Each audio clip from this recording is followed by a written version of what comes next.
Good morning students, मैं Abhishek Kumar GS पारा medical college Hajipur से आप लोगों का पुनः स्वागत करता हूं। स्टूडेंट्स, हम लोग डाइजेस्टिव सिस्टम पढ़ रहे थे। डाइजेस्टिव सिस्टम में हमारा एसोफेगस के बाद सैलिवरी ग्लैंड है वो चल रहा है। तो सैलिवरी ग्लैंड का जो हमारा फर्स्ट ग्लैंड था पैरोटिड ग्लैंड वो ख़त्म हो गया था। तो आज हम उसके आगे से कंटिन्यू करते हैं, ठीक है। तो देखते हैं सब मैंडिबुलर ग्लैंड के बारे में, ठीक है। सब mandibular gland, these are the second largest gland and also in paired. They are located below the mandible. Secretion of the gland is mixed type, both serous and mucus secretion adjacent to the frenulum of the tongue.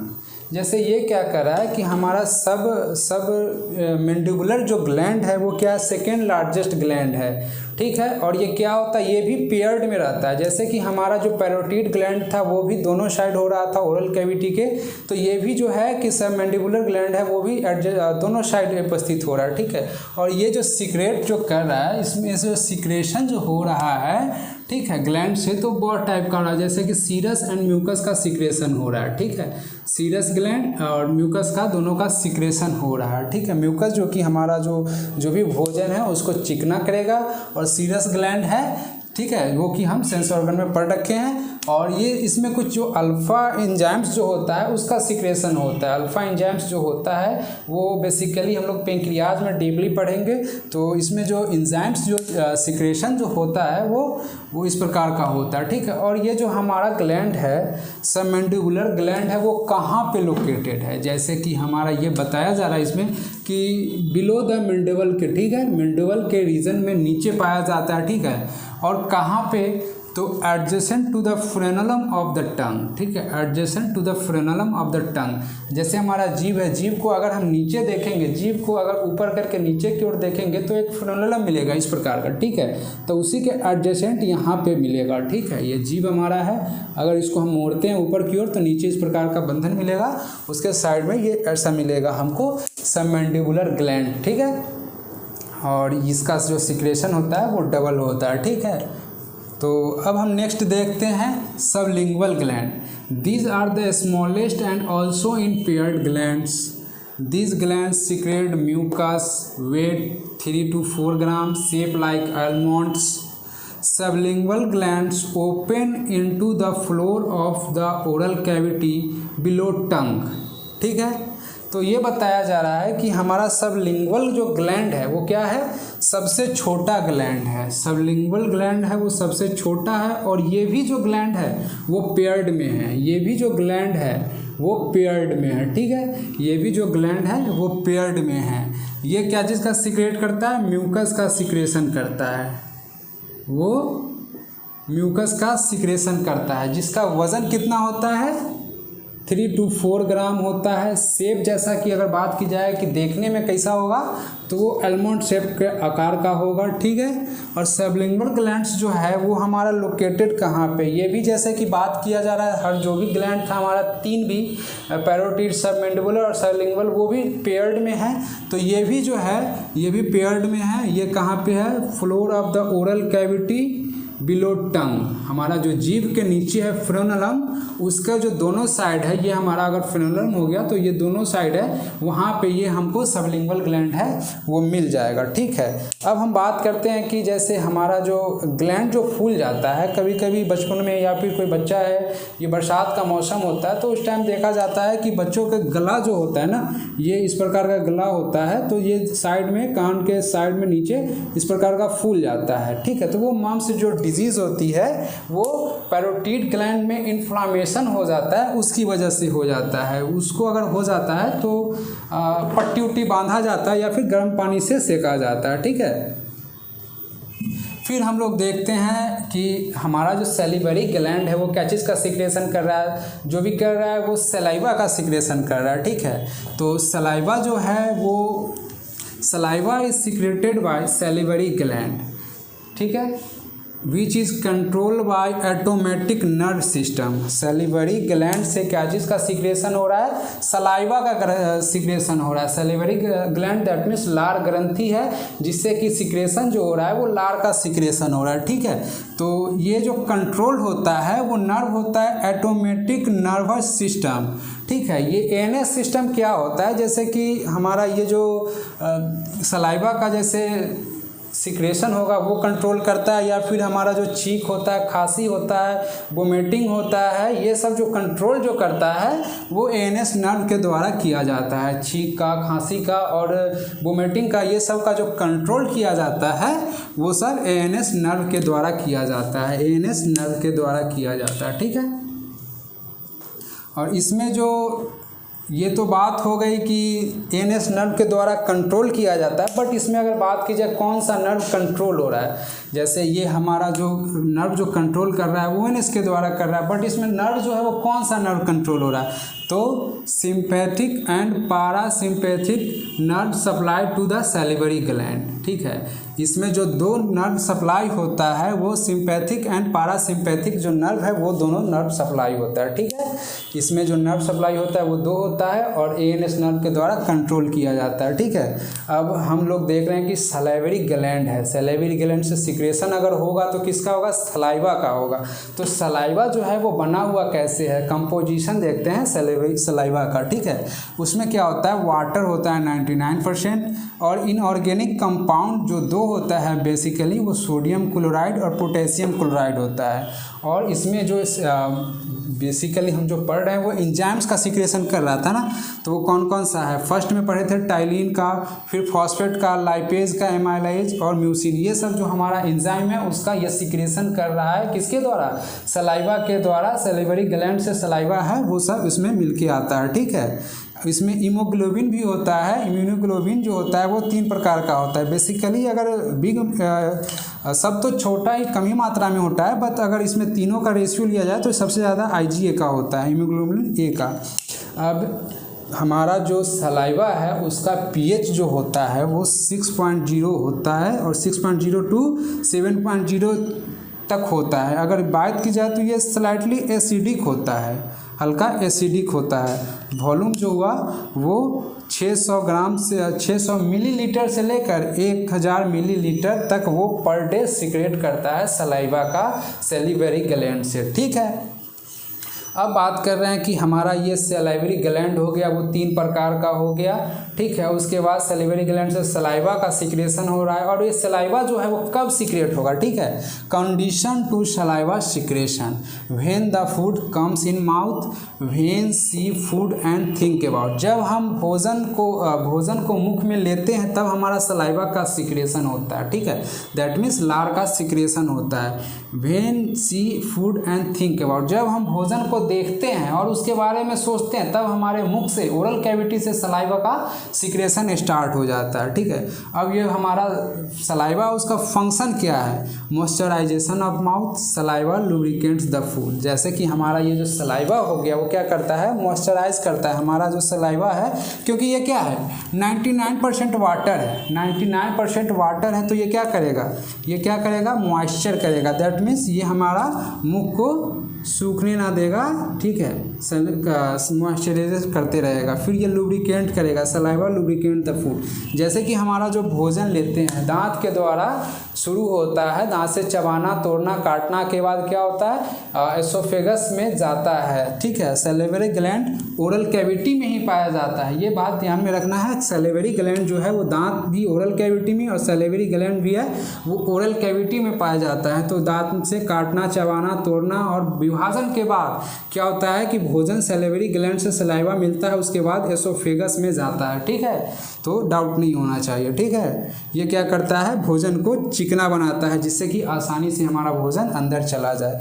फिर एक notes है, जैसे कि saliva has antibacterial property due to the presence of substance like lysozyme and immunoglobulin.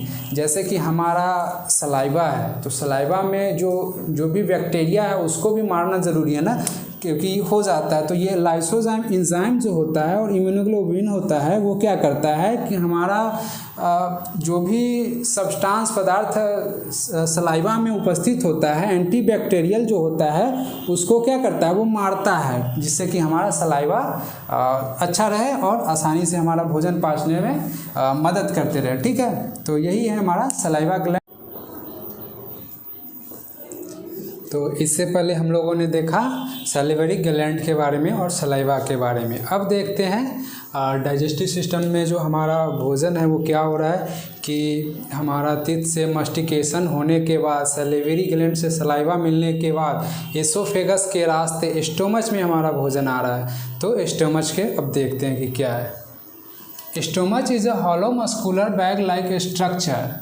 It lies between the esophagus and small intestine. The second phase of digestion after mastication takes place in the stomach, where the food is broken down into smaller components before being passed on the remaining parts of the digestive system.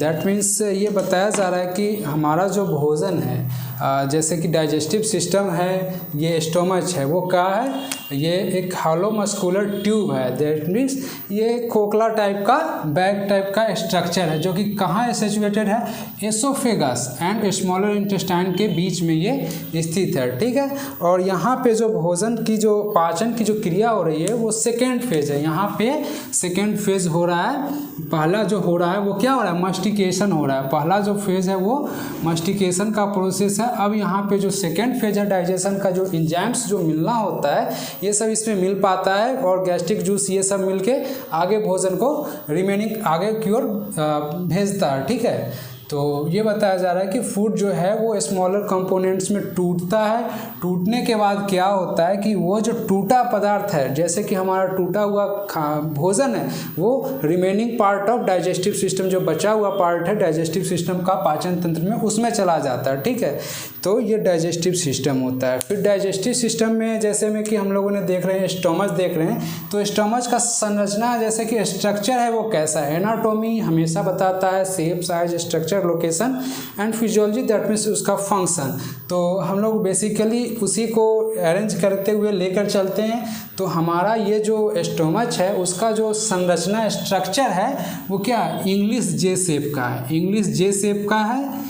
ठीक है, English का जो बड़ा जे होता है उस shape का। ठीक है, और ये कहाँ से कहाँ के बीच में होता है, से जैसे कि ये बताया जा रहा है कि हमारा ये जो होता है वो कहाँ से, एसोफेगस से लेकर स्मॉल इंटेस्टाइन के बीच में ये उपस्थित होता है। ठीक है, और इसकी जो स्ट्रक्चर है वो जे शेप की हो गई। फिर जो कैपेसिटी हो गया, स्टोमच का जो कैपेसिटी हो गया वो 1.5 से 2 लीटर का होता है। ठीक है, स्टोमच का जो कैपेसिटी हुआ 1.5 से 2 लीटर का होता है। फिर हम देखते हैं organ associated with the stomach.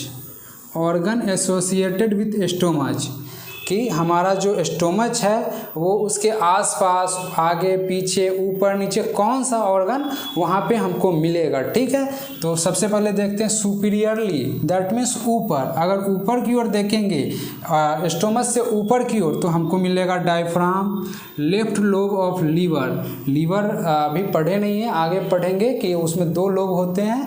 तो ये जो हमारा लेफ्ट लोब है वो हमको मिल जाएगा। ठीक है, लेफ्ट लोब ऑफ लीवर वो हमको मिल जाएगा। फिर इन्फीरियरली, दैट मीन्स नीचे की ओर, स्टोमच के नीचे की ओर आएंगे तो क्या मिलेगा, स्मॉल इंटेस्टाइन मिलेगा और ट्रांसवर्स कॉलन। यहाँ पे बताया जा रहा है कि जैसे में स्मॉल इंटेस्टाइन, ये जो हमारा डुडनम जो दिख रहा है वो भी एक स्मॉल इंटेस्टाइन का अपर पार्ट है। ठीक है, और ट्रांसवर्स कॉलन ये लार्ज इंटेस्टाइन है उसका पार्ट मिलेगा। ठीक है, फिर इंटीरियरली, दैट मीन्स आगे की ओर देखेंगे तो लेफ्ट लीवर का जो लोब है वो हमको मिलेगा।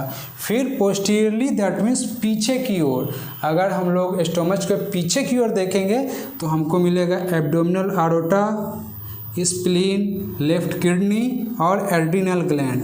ये जो 4 है वो हमको मिल जाएगा स्टोमच के पीछे की ओर। ठीक है, तो फिर हम देखते हैं कि जैसे स्टोमच जैसे क्या होता है कि बहुत सा समस्या आता है, हमारा जो एब्डोमिनल रीजन है उसमें बहुत सारा समस्या आता है।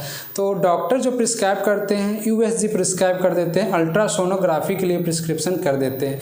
तो उसमें जो हमारा जैसे बहुत सा इंटेस्टाइन आ जाता है, small intestine, large intestine, liver, kidney, pancreas, ये सब उस रीजन में आ जाता है। तो हम जो देख रहे हैं कि जैसे हमारा स्टोमच है उसका कौन सा रीजन में आ रहा है, ठीक है, स्टोमच का कौन सा रीजन है। अगर माना जाए कि बोला जाए कि हमारा जो एब्डोमिनल कैविटी है उसमें तुमको बताना है कि स्टोमच है वो कहाँ पे है। तो फर्स्ट तो हम ये बता देंगे कि हमारा स्मॉल इंटेस्टाइन, एसोफेगस और स्मॉल इंटेस्टाइन के बीच में एसोफेगस मिल जाएगा, बट ये स्टोमच मिल जाएगा। एसोफेगस और स्मॉल इंटेस्टाइन के बीच में हमारा ये मिल जाएगा स्टोमच, बट ये जो रीजन ठीक है, बट ये कहाँ पे है, कहाँ पे है। तो ये जो रीजन होता है इपीगैस्ट्रिक रीजन होता है, लेफ्ट हाइपोकॉन्ड्रियक रीजन होता है एंड अम्ब्रिकल रीजन होता है। ये सब जो रीजन है वो हम जब डाइजेस्टिव सिस्टम का फर्स्ट लेक्चर इंट्रोडक्शन किए थे तो उसमें ये सब बताया गया था कि इपीगैस्ट्रिक रीजन कौन सा है, हाइपोकॉन्ड्रिक रीजन कौन सा है और अम्ब्रिकल रीजन कौन सा है, ठीक है। तो यहाँ पे हमारा अगर पूछा जाए कि हमारा जो स्टोमच है वो कहाँ पे मिलेगा तो ये बता देना है कि epigastric region, left hypochondriac region and umbilical region में मिलेगा, ठीक है। तो ये हो गया कि shape, size, structure and location, ये सब हम लोग देख रहे हैं। अब हम लोग देखेंगे कि ये जो हमारा स्टोमच है उसके कितना पार्ट्स है, स्टोमच के कितने पार्ट्स है। तो ये हमारा स्टोमच ऐसे दिख रहा है। तो फर्स्ट जो होता है उसको कार्डिया बोला जाता है, फंडस, बॉडी एंड पाइलोरिक। ये हमारा स्टोमच के 4 पार्ट है, ठीक है। स्टोमच के कितने पार्ट है, 4 पार्ट है, okay. First cardia, the upper part is continuous from oesophagus. ये बताया जा रहा है क्लियरली कि हमारा जो एसोफेगस से अपर पार्ट जो कंटिन्यू कर रहा है, एसोफेगस से जो कंटिन्यू कर रहा है ये कार्डिया हो रहा है, ठीक है। और ये इंस्पिंस्टर होता है, यहाँ भी इंस्पिंस्टर लगा है और एसोफेगस में भी और डुोडेनम में भी, दैट मीन्स पाइलोरिक के बाद जो स्पिंस्टर लगा हुआ। तो स्पिंस्टर का क्या काम है, जैसे कि हम लोगों ने भोजन लिया, क्या किया कि तीत के सहारे ओरल कैविटी के माध्यम से एसोफेगस से होते हुए स्टोमच में आया, तो स्टोमच में आ गया। ऐसा ना हो कि हम जो भोजन लिए हैं वो फिर बिना किसी रुकावट के बाहर चला जाए और इसको फिर इधर आ जाए। तो इसी रुकावट के लिए भोजन आसानी से जो हम ले लिया है वो आसानी से सिर्फ बाहर न जाए ना आगे की ओर जाए। यहाँ पे जो वर्क है स्टोमच में वो अपना वर्क करके जाए, ठीक है, इसीलिए ये स्पिंस्टर होता है, ठीक है। तो हम लोग देख रहे थे कि कार्डिया हो गया, फिर fundus. This dome shaped part is formed by the upper curvature of the stomach. That means यह जो संरचना होती है फंडस वो डोम शेप, दैट मीन्स गुंबद आकार की संरचना बन रही है, ठीक है। ये गुंबद आकार की संरचना बन रही है फंडस का, ठीक है। और ये जो फिर आगे देख रहे हैं कि body, this is the central region of stomach. यह जो बॉडी है वह हमारा स्टोमच का मध्य भाग है, स्टोमच का मध्य भाग है। स्टोमच जिसको कि हिंदी में क्या बोला जाता है, अमाशय बोला जाता है, ठीक है। अमाशय या उदर पेट बोला जाता है, अमाशय या पेट बोला जाता है, ठीक है। ये फिर हो जाता है हमारा last pylorus. This is the lower region of stomach that continuous into duodenum. That means ये जो हमारा पाइलोरिक है वो नीचे सबसे अंतिम हिस्सा है किसका, स्टोमच का, जो कि कहाँ जाता है, डुोडेनम से कनेक्ट कर जाता है। यहाँ से स्मॉल इंटेस्टाइन का पार्ट शुरू हो जाता है, ठीक है, जो कि डुोडेनम, स्मॉल इंटेस्टाइन का फर्स्ट पार्ट है डुोडेनम, ठीक है। तो हम लोगों ने देखा ये जैसे में कि हमारा स्टोमच देख लिया, उसका स्ट्रक्चर कैसा है, कैपेसिटी देख लिया, ऑर्गन एसोसिएटेड विथ स्टोमच देख लिया, पार्ट्स ऑफ स्टोमच देख लिया, फिर हम लोगों ने रीजन ऑफ स्टोमच देख लिया। अब ये स्टोमच का जैसे हमारा ये जो अमाशय है उसका काम क्या है, उसका काम क्या है। जैसे कि हम लोगों का भोजन क्या हो रहा था कि एसोफेगस से माध्यम से हमारा जो भोजन आ रहा है वो इसी में आ रहा है, स्टोमच में आ रहा है। तो यहाँ पे क्या होता है कि हमारा जो भोजन आया भोजन आया उसमें HCl का मिश्रण होता है, हाइड्रोक्लोरिक अम्ल का मिश्रण करता है। जो भी भोजन आया उसमें हाइड्रोक्लोरिक अम्ल का मिश्रण करता है। मिश्रण इसलिए क्योंकि हमारा जो भोजन है उसको पाचन के लिए अम्लीयता करना जरूरी, अम्लीय करना ज़रूरी है, ठीक है। तो इसको इसीलिए वो मिलाया जाता है। यहाँ पे भोजन को रुकता है ये, और वहाँ पे HCl का मिश्रण होता है ताकि भोजन आसानी से पच सके। कभी कभी होता क्या है कि हमारा जो भोजन है वो कभी खाली पेट बहुत ज़्यादा टाइम रह लिए तो क्या होता है कि HCl का जो सिक्रेशन है वो लगातार कंटिन्यू होते रहता है, तो क्या होता है कि कभी कभी ज़्यादा अगर इस तरह का हो गया तो अल्सर हो जाता है, अल्सर नाम की बीमारी हो जाती है, जो कि क्या होता है HCl की ज़्यादा बढ़ जाता है, उसकी वजह से हो जाती है। कभी कभी ऐसा होने लगता है। तो फिर क्या होता है कि जैसे HCl की मात्रा बढ़ गई, ठीक है, HCl की मात्रा बढ़ गई तो उसमें हम लोग ये क्या है, इसका HCl का जो नेचर है वो होता है एसिडिक होता है। HCl का नेचर जो होता है वो एसिडिक होता है। तो अगर एसिडिक ये नेचर में है तो क्या करेंगे कि क्षारीय जो भी होगा उसको अगर मिला देंगे तो वो इक्वल हो जाएगा, ठीक है। जैसे कि हम लोग ने तीखा खा लिया तो क्या करते हैं कि फिर मीठा खा लेते हैं ताकि वो जो तीता का जो रिएक्शन है उसको कम कर दिया जाए। तो वही जो HCl का जो रिएक्शन है उसको अगर हम लोग क्षारीय का जो मिश्रण है उसको अगर डिसॉल्व कर देंगे तो क्या होगा कि ये न्यूट्रल हो जाएगा। तो इसमें क्या होगा कि जैसे हम लोग MgOH का whole twice, that means milk of magnesia का जो लिक्विड सब्सटेंस आता है उसको अगर हम लोग ले लेंगे तो ये हम लोगों को न्यूट्रल हो जाएगा और भोजन आसानी से पच जाएगा। और ये जो HCl का जो सिक्रेशन होता है वो कार्डियक और फंडस और बॉडी वाले जो एरिया है उसमें होता है, ठीक है। HCl का सिक्रेशन उस रीजन में होता है और कभी ये हो जाता है।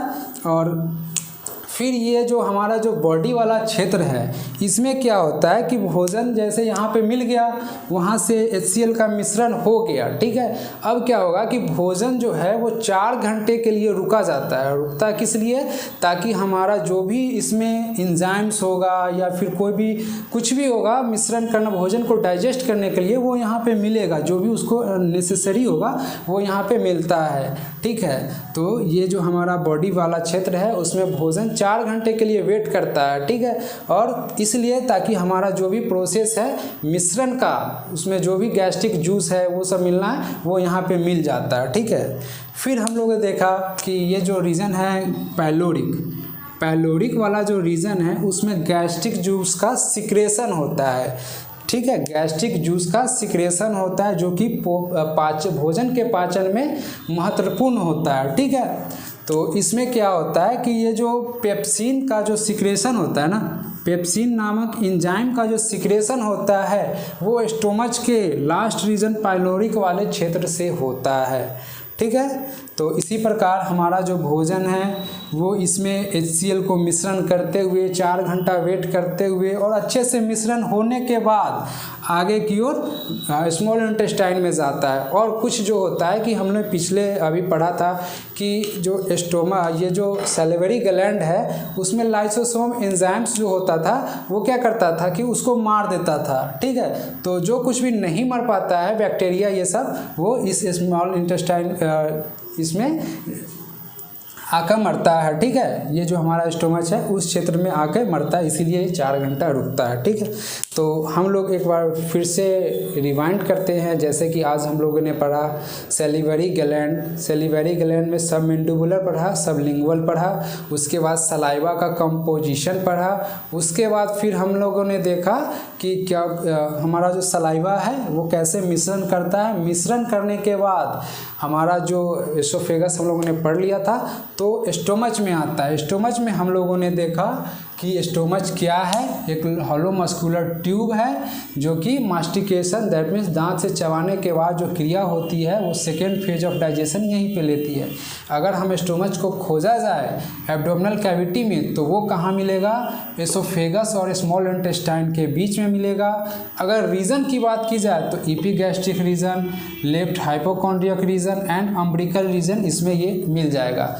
अगर हम बात करें शेप की तो ये इंग्लिश के जे शेप की होती है। इसका कैपेसिटी क्या होता है, 1.5 से 2 लीटर होता है। इसके ऑर्गन्स आसपास ऊपर नीचे आगे पीछे अगर देखा जाए तो इस प्रकार का ऊपर diaphragm, left lobe kidney, left lobe of liver मिलेगा। इन्फीरियर दैट मीन्स नीचे स्मॉल इंटेस्टाइन, ट्रांसवर्स कोलन मिलेगा। इंटीरियर आगे लेफ्ट लोब लीवर का मिल जाएगा। Posterior abdominal aorta, spleen, left kidney, adrenal gland, ये सब मिल जाएगा। ठीक है, अब यहाँ पे हम लोगों ने फिर देखा कि हमारा ये जो स्टोमच है उसके 4 पार्ट्स हुए। कौन कौन सा, कार्डिया, फंडस, बॉडी और पाइलोरिक। तो इस प्रकार से ये कार्डिया जो हो गया सबसे ऊपर पार्ट है जो कि एसोफेगस से कंटिन्यू करता है। फंडस जो हो गया वो डोम शेप्ड का होता है जो कि कार्डिया के बाद होता है, और ये जो हमारा बॉडी है उसको जोड़ने का काम करता है। फिर बॉडी जो हो गया वो हमारा सेंट्रल रीजन ऑफ स्टोमच हो गया, ये दैट मीन्स हमारा ये जो स्टोमच है उसका मध्य भाग हो गया। फिर हम लोगों ने देखा लास्ट ये पाइलोरिक देखा। ठीक है, तो इसमें स्टोमच का जो फंक्शन हो रहा है ये क्या करता है कि HCl का सिक्रेशन करता है, भोजन को अम्लीयता करता है जिससे कि हमारा भोजन आसानी से पच जाए, और 4 घंटा वेट करके उसको अच्छे से मिश्रण करता है जो भी इंजाइम्स है या फिर जो भी सीक्रेट करता है HCl वो। फिर ये हमारा जो पाइलोरिक वाला जो रीजन है उसमें गैस्ट्रिक जूस का सिक्रेशन होता है, जिसमें से एक होता है पेप्सिन होता है जो कि प्रोटीन पचाने में काम देता है। और ये जो हमारा बॉडी वाला जो क्षेत्र है वो रूगी बॉडी क्षेत्र का होता है। जैसे कि हमारा जो भोजन है वो क्या होता है, इसमें 4 घंटा वेट करता है। 4 घंटा वेट किया तो क्या हो गया कि जब हम भूखे पेट होते हैं तो ये जो दीवाल है, ये जो दोनों दीवाल है क्या करता है, एक दूसरे से टकराने लगता है। स्टोमच का ये जो दीवार है वो एक दूसरे से टकराने लगता है। टकराने के बाद क्या होता है कि हमारे पेट में ऐसा फील आता है जैसे भूखा हो गया, तो ये क्या होगा, खाली तो होगा ही। खाली होने के बाद ये क्या है, एक मस्कुलर हॉलो बैग है ना, मस्कुलर हॉलो बैग है। तो ये क्या होता है कि एक दूसरे से टकराने लगता है दीवार, तो क्या होता है कि हमको भूख का फीलिंग आता है, और ऐसा भी फील आता है जैसे लग रहा है कि पेट में चूहा कूद रहा है। ठीक है, ऐसा फील आता है। ओके, तो यहाँ तक के लिए आज के लिए इतना ही, फिर अगले वीडियो में मिलेंगे। ठीक है, ओके, थैंक यू।